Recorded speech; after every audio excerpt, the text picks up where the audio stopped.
But this time, ano ang pakiramdam nyo? Kasi ang tawag na po sa inyo yun, destabilizer. Oo.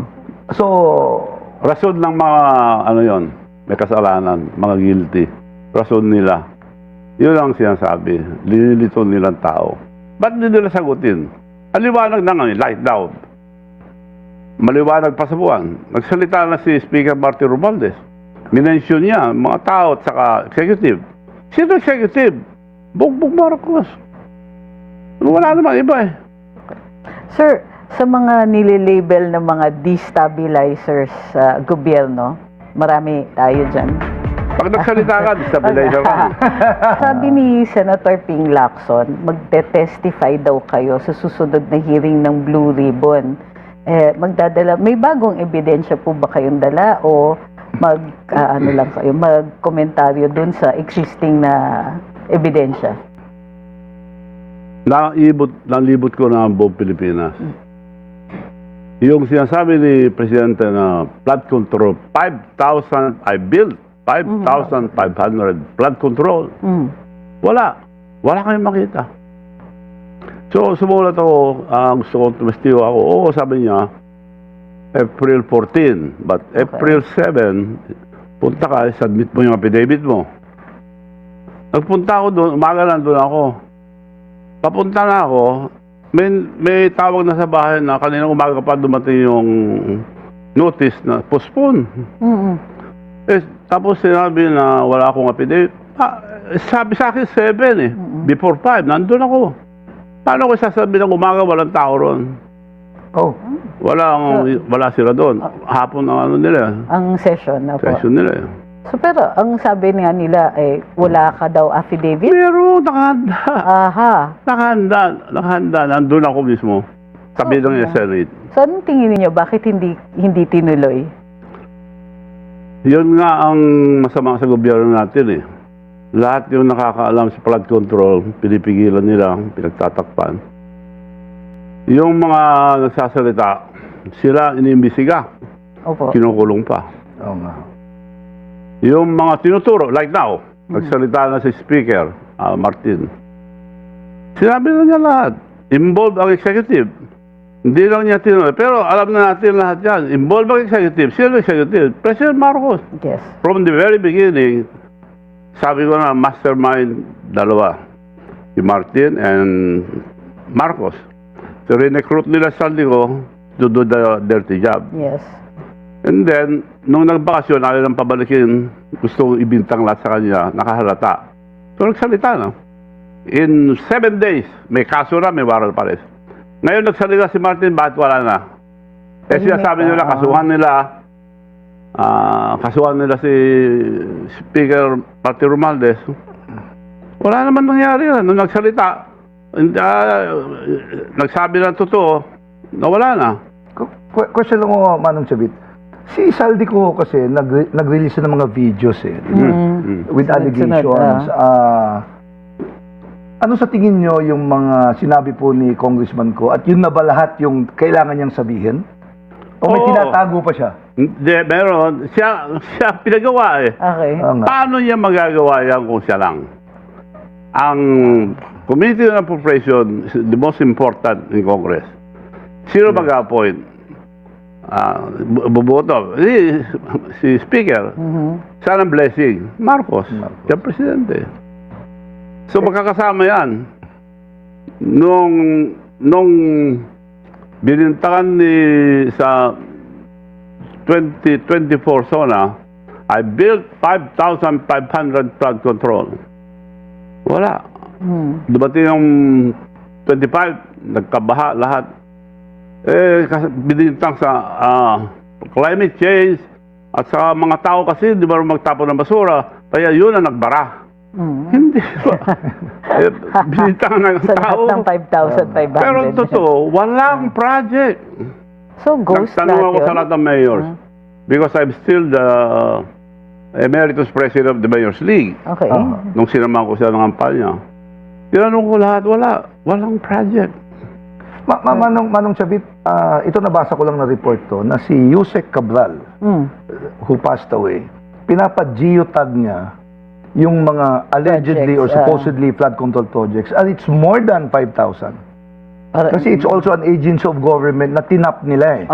Kasi they would want to match the flood control projects with, you know, the climate change factor. That's why I don't believe na pakamatay yun eh. Dahil takot sa height. May tumatawag sa kanya na pupunta ron. So bumalik. May nagtulak sa kanya ron. Oh. Takot siya. Bakit siya pupunta ron? Of all places. So I don't believe na nagpakamatay yun. So, ano sa tingin niyo po ang mangyayari dito sa investigasyon sa flood control? Simple lang. Kasi, lalo po sa Senado, because Congress is not investigating it. Wala. Kung po hindi sa pang sakpan sa Senado, tapos na. Pero nasa kamay ngayon ni Senator Lacson, Ping Lacson. Opo. Pagkakilala ko sa kanya, hindi naman nagsisinungaling yung araw. Ewan ko ngayon, bakit pinagtatakpan. Kung mag-privilege speech siya, sabi niya, mag-privilege speech ito, pagtatakpan niya si Bongbong Marcos, lalong, wala naman naniniwala sa kanya, lalong mapapasama siya. Kung sabihin niya ang totoo, which I don't think na hindi niya alam ang nangyayari. Kung magsabi lang ang totoo, tapos na. Nagsabi po kasi si Senator Lacson na pag dumating si Congressman ko sa Pilipinas, pagkaharap-harapin niya sila sa Senado kasama yung 18 Marines. Bakit ba't pa yun ay nandito na yung mga testigo? Yung mga Marines nandito Mga na po. Marines ang dapat ako, ano ko doon, they are the modern heroes. Matapang silang lumabas. Marami pang lalabas. Tinatakot nila, ayaw imbestigan. Isa-isa pang inimbestigan ngayon. Karakter nila, hindi rin maganda. Baliktad eh. Dapat, like si Speaker Martin,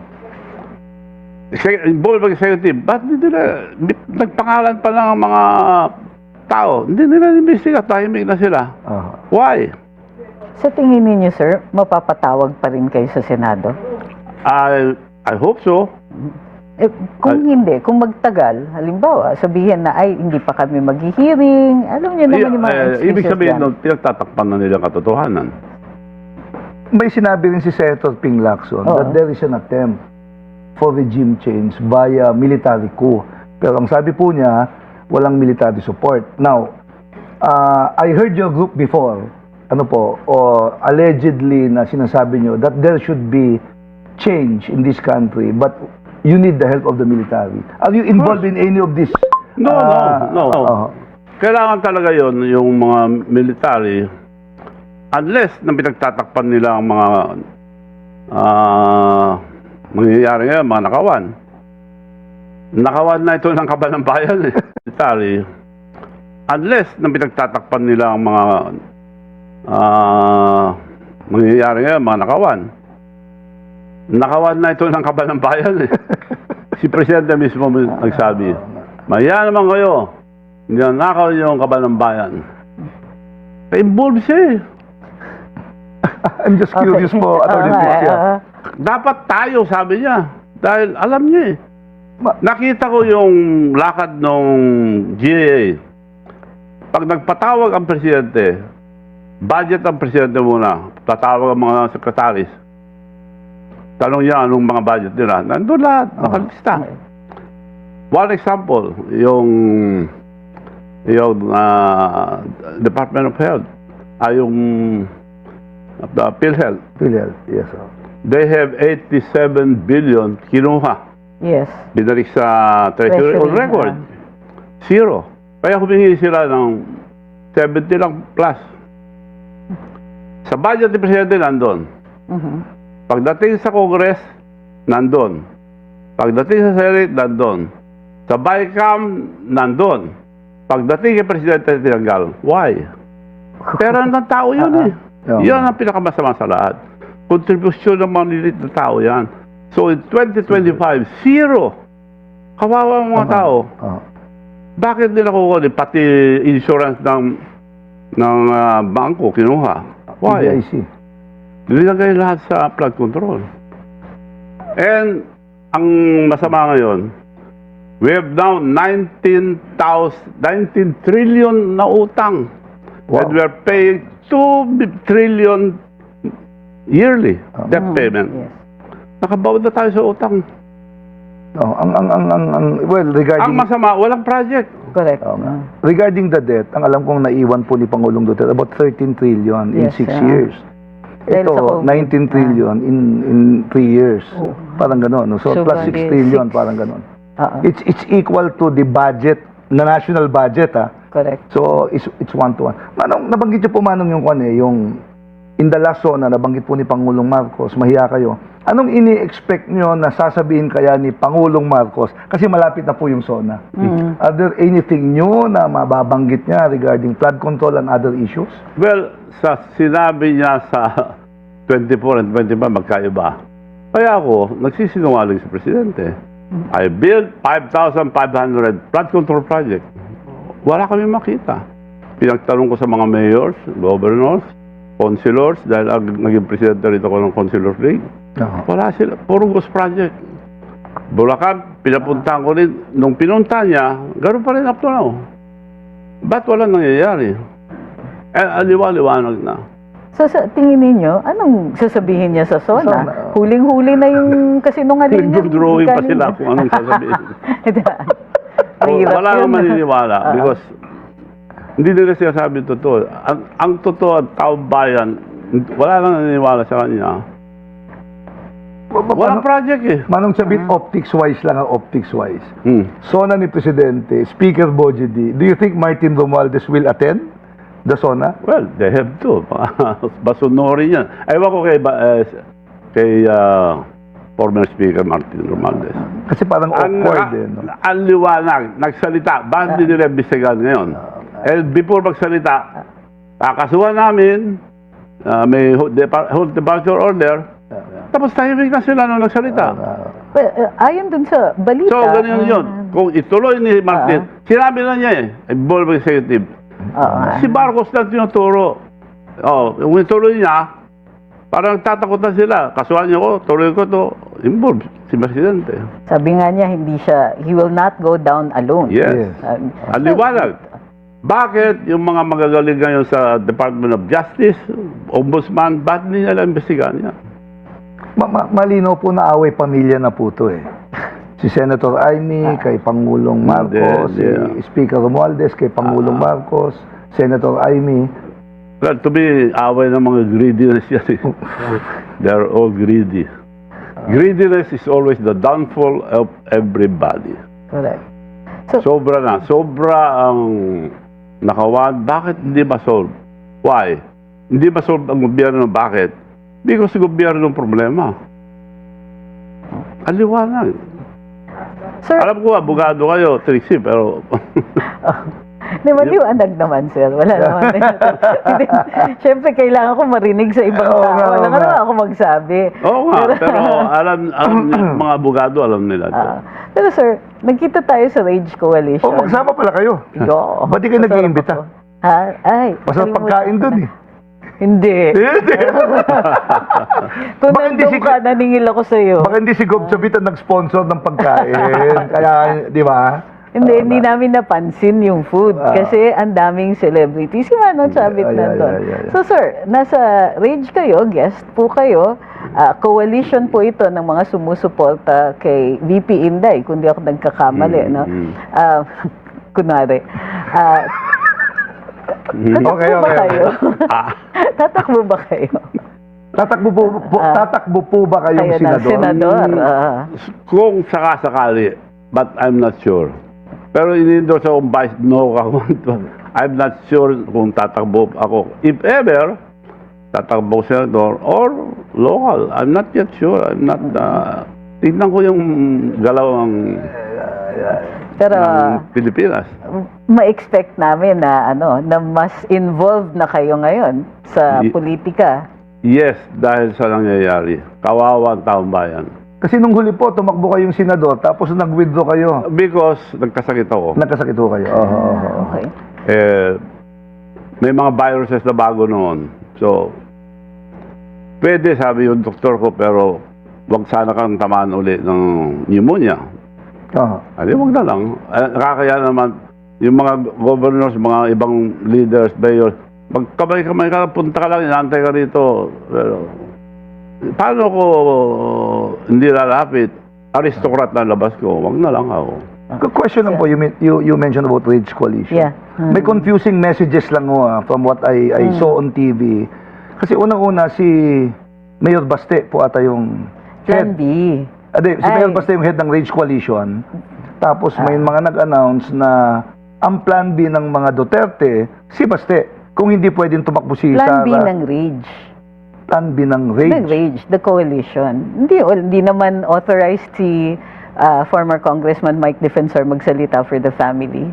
Well, I was Pero just for the medyo coalition. na-confuse lang ako sa messaging kasi. Oo. Kasi parang ina-anticipate na makukonvict si Mayor, si Hindi, Vice VP Sara. hindi. Therefore, Parang- si Baste ang... Parang kumbaga, hindi, parang message yun na huwag kampante yung kalaban. Okay. Well, Dahil malalim yung bangko. Yung impeachment, nasa sila ang gagawang future natin. Kung pagtakpan nilang katotohanan, kasalanan nila lahat sa Senate. Alam nila eh. Correct. So yung... Go ahead po. Go ahead Sorry, po. nauna Sige na ka na. ate, mauna ka na. Mas matanda ka eh. Age before beauty. Kaya nga. Natatawa. Si Manong Sabit pag nakaig ng beauty, ang ngiti niya, ang ganda nga eh. Hindi na po pwede magsampa ng impeachment kay PBBM this year. Pero, tingin ninyo, next year, magsampa pa rin kayo. No, ngayon, dapat sabihin ng katotohanan. Ayun. Malalaman natin sa impeachment sa sa Senate.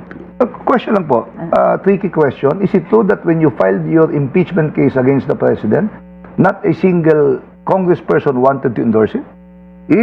No. That's why walang naniniwala. But hindi naman ako lalabas against him kung hindi ako pinapapatay. Hinarang nila ako eh. Teka, pinapapatay? Pinapapatay. Harang, in-stop ako without any reason. At tinignan ko, maraming armado sa likod na sumusunod. So, nung dumating yung mga mayors ko dahil katatapos lang meeting ng Mayor's League, umalis yung armed men. So, bumaba na ako. Anong violation? Hindi alam. Tumatawag yung pulis. May tinatawagan eh. Sorry po, are you So, referring to the Erap administration? Yes. Hindi sa Marcos administration. Magkaibigan kami. So, nung nakumbir na, nagpupunta na sa bayan, niya. Talagang kaibigan ko. Pinaharang na ako, kaya ako lumabas. So, pero nung huli po na nag-file ng impeachment against President PBBM, ang kwento po sa media kasi is that walang congressman gustong i-endorse yung final na impeachment laban kay PBBM. Is that true? hindi ko alam yun. Oh, okay. Ako, sinuporta ko sa yung kaya. Pero nagtaka ako nung first labas niya sa Japan, ni-snap na ako. So napahiya ako. Pero, of course, wala akong kibo. Ako nag-support sa kanya. Ako nag-convince na tumakbo presidente. Ako lang tumulong. Hindi lalabas siya kung wala ako. Because sabi niya sa akin, Manong, salamat, ikaw presidente ng Mayor's League. Nung tumakbo ko ng vice, ako, wala akong isang mayor. Ngayon, puro mayors minimit ko, sabi niya. Bawal pa noon ang lumabas, pero small group pwede na. So, dinala ko lang sa lahat ng mga regional mayors. All mayors. Papasalamat palagi. Hindi lumalabas kung wala ako. Ang aeroplano namin ginagamit niya lahat. Tanong ko lang po, Manong Javit. Siyempre, masama loob nyo, natulungan nyo si Pangulong Marcos, hindi na kayo pinapansin. But this time, ano ang pakiramdam nyo? Kasi ang tawag na po sa inyo yun, destabilizer. Oo. So, Rason ng mga, may kasalanan, mga guilty. Rason nila. Yun ang sinasabi. Linilito nilang tao. Ba't hindi nila sagutin? Aliwanag na nga, light down.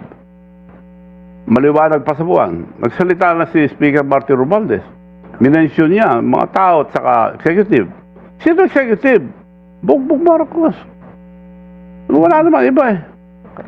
Sir, sa mga nililabel ng mga destabilizers sa gobyerno, marami tayo dyan. Pag nagsalita ka, destabilizer ka.